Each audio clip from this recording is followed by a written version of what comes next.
اعوذ باللہ من الشیطان الرجیم بسم اللہ الرحمن الرحیم الحمدللہ رب العالمین والصلاة والسلام علی سید المرسلین اما بعد فاعوذ باللہ من الشیطان الرجیم بسم اللہ الرحمن الرحیم اللہم صلی علی سیدنا و مولانا محمد وعلی آل سیدنا و مولانا محمد وبارک وسلم۔ پیارے دوستو، آج ہم شتر مرغ کے بارے میں جانیں گے کہ شتر مرغ حلال ہے یا حرام، شتر مرغ کا انڈا حلال ہے یا حرام، شتر مرغ پرندہ ہے یا جانور ہے۔ تو دوستو بنا وقت ضائع کیے اپنی ویڈیو کا آغاز کرتے ہیں۔ تو آئیے دوستو اب ہم شتر مرغ کے بارے میں جاننا شروع کرتے ہیں۔ پیارے دوستو، دنیا میں موجود پرندوں میں شتر مرغ سب سے قدآور پرندہ ہے۔ عام طور پر شتر مرغ کا قد 6 تا 8 فٹ تک ہوتا ہے۔ اس کی لمبائی کا نمایاں حصہ اس کی گردن اور ٹانگوں کا ہوتا ہے، کیونکہ اس کے جسم کے اندر گردن زیادہ لمبی ہوتی ہے اور اس کی ٹانگیں زیادہ لمبی ہوتی ہیں۔ عام طور پر اس کا وزن 200 سے 300 پاؤنڈ یا 100 یا 150 کلو گرام تک ہوتا ہے۔ اس کے بازو یا پنکھ کمزور ہوتے ہیں۔ وزنی جسم ہونے سے یہ پرندہ ہونے کے باوجود اڑ نہیں سکتا۔ قدرت نے اسے کمزوری کے بدلے میں اس کو بہت مضبوط ٹانگیں عطا کی ہیں، جن سے یہ بے حد تیز دوڑ سکتا ہے۔ عام طور پر اس کی رفتار 30 سے 35 میل فی گھنٹہ ہوتی ہے۔ شتر مرغ کی مادہ ایک وقت میں 10 سے 12 انڈے دیتی ہے۔ ایک ماہ میں یعنی ایک مہینے میں 10 سے 12 انڈے دیتی ہے۔ اس کے انڈے کا وزن 3 پاؤنڈ یعنی 1.5 کلو گرام تک ہوتا ہے۔ دنیا میں موجود تمام پرندوں میں شتر مرغ کا انڈا سب سے بڑا اور وزنی ہوتا ہے، مگر مزے کی بات یہ ہے کہ اس کے اپنے وزن کی مناسبت سے یہ تقریباً 100واں حصہ ہوتا ہے، جو اس لحاظ سے تمام پرندوں میں سب سے چھوٹا ہوتا ہے۔ یعنی تو شتر مرغ کے سائز کے حساب سے اس کی فیمیل انڈا دیتی ہے، وہ دنیا کا سب سے چھوٹا انڈا ہے۔ دیکھیں آپ اللہ کی شان۔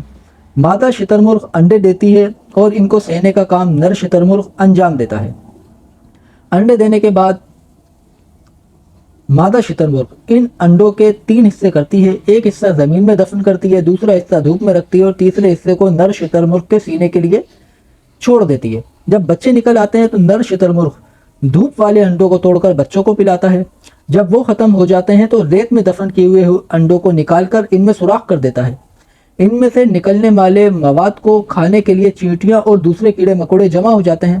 شتر مرغ انہیں پکڑ پکڑ کر اپنے بچوں کے آگے ڈالتا ہے، جسے وہ شوق سے کھاتے ہیں۔ تو دیکھیں دوستو، شتر مرغ کتنا ذہین پرندہ ہوتا ہے۔ شتر مرغ انسان کو اپنی پشت پہ بٹھا کر بڑی تیزی سے دوڑ سکتا ہے، لیکن ایسی صورت میں وہ آدھے گھنٹے بعد تھک جاتا ہے اور اسے آرام کی ضرورت ہوتی ہے۔ شتر مرغ سیدھا بھاگنے کی بجائے لہرا کر دوڑتا ہے، ہر لمحہ دائیں بائیں مڑتا ہے، لہٰذا اس پر سوار ہو کر بہت چوکس اور ہوشیار ہو کر بیٹھنا پڑتا ہے، ورنہ کسی بھی لمحے گرنے کا خطرہ رہتا ہے۔ شتر مرغ کا گوشت بے حد مزیدار اور طاقتور ہوتا ہے۔ یہ دنیا کا سب سے بڑا اور انوکھا پرندہ ہے۔ تو پیارے دوستو، ویڈیو میں ہم نے سنا کہ اس پر سواری کر سکتے ہیں۔ میرا مشورہ تو یہ ہے، آپ اس پر سواری بالکل بھی نہیں کیجیے گا۔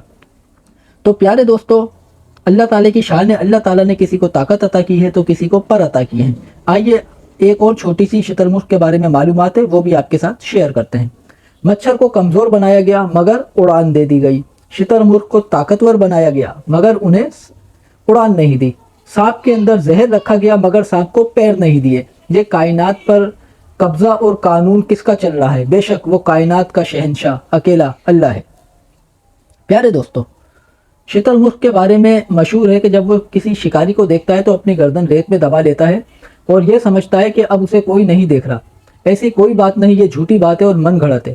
حقیقت صرف اتنی ہے کہ آرام کرتے وقت شتر مرغ اپنی گردن زمین پر جھکا لیتا ہے، بس اتنی سی بات ہے۔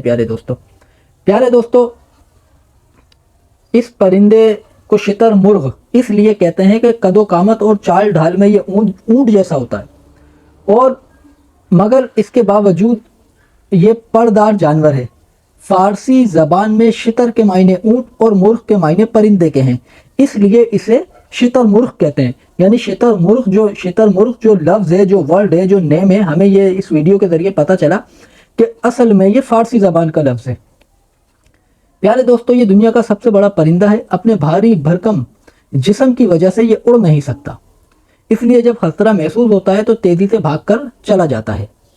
پیارے دوستو، اللہ کا شکر ہے کہ شتر مرغ حلال ہے، اس کا گوشت بھی حلال ہے، اس کا انڈا بھی حلال ہے، اس کو کھایا بھی جا سکتا ہے۔ ٹھیک ہے دوستو، اور کراچی کے اندر بہت مشہور JDC کی ایک سحری ہوتی ہے، اس سحری میں ہزاروں افراد، ہزاروں کراچی والے شتر مرغ کھا گئے، اور بعد میں جب ویڈیوز چلی تو پتہ چلا یہ حلال ہے یا حرام، بعد میں سب پریشان ہو رہے ہیں۔ تو پریشان ہونے کی کوئی بات نہیں ہے بھائی، شتر مرغ کا گوشت حلال ہے اور اسے کھایا جا سکتا ہے۔ بلکہ پنجاب گورنمنٹ تو اب اس پر کام کر رہی ہے کہ جو منگل بدھ گوشت بند ہوتا ہے تو کسائیوں کی دکان پر شتر مرغ کا گوشت لٹکایا جائے تاکہ عوام اس سے فائدہ حاصل کریں۔ دوستو، جس طرح سے یہ برائلر مرغی ہوتی ہے، فارمی مرغی، اس کا گوشت نقصان دہ ہے، اس کی جگہ ہمیں چاہیے کہ شتر مرغ کا گوشت استعمال کریں، کیونکہ یہ دیسی خوراک پر پالا جاتا ہے اور اسے کوئی فیڈ وغیرہ نہیں دی جاتی، جبکہ دیسی مرغی کو فیڈ دی جاتی ہے جس کی وجہ سے اس کے گوشت میں بیماریاں آ جاتی ہیں۔ پیارے دوستو، کراچی کے اندر اس کا گوشت 1300 سے 1500 سے لے کر 1800 کے درمیان ملتا ہے پر kg۔ تو آپ کے علاقے میں شتر مرغ کا گوشت کیا کلو ملتا ہے مجھے ضرور بتائیے گا۔ اور ویڈیو میں ہم نے سنا کہ اس کا گوشت انتہائی لذیذ ہوتا ہے، تو آپ مجھے یہ بھی بتائیے گا کہ آپ نے کبھی اس کا گوشت کھایا ہے یا نہیں کھایا۔ پیارے دوستو، شتر مرغ کے گوشت میں آئرن اور پروٹین کی مقدار ہوتی ہے اور بہت زیادہ ہوتی ہے، تو اپنے بچوں کو اور خود بھی الحمدللہ رب العالمین، اپنے بچوں کو اور خود بھی اس کا گوشت کھلائیں اور اس کے فائدے حاصل کریں۔ ملتے ہیں دوستو آپ سے نیکسٹ ویڈیو میں نیکسٹ ٹاپک کے ساتھ، کسی اور بینیفٹ کے ساتھ۔ اپنا بہت زیادہ خیال رکھیے گا۔ ویڈیو اچھی لگے تو لائک شیئر ضرور کیجیے گا۔ السلام علیکم۔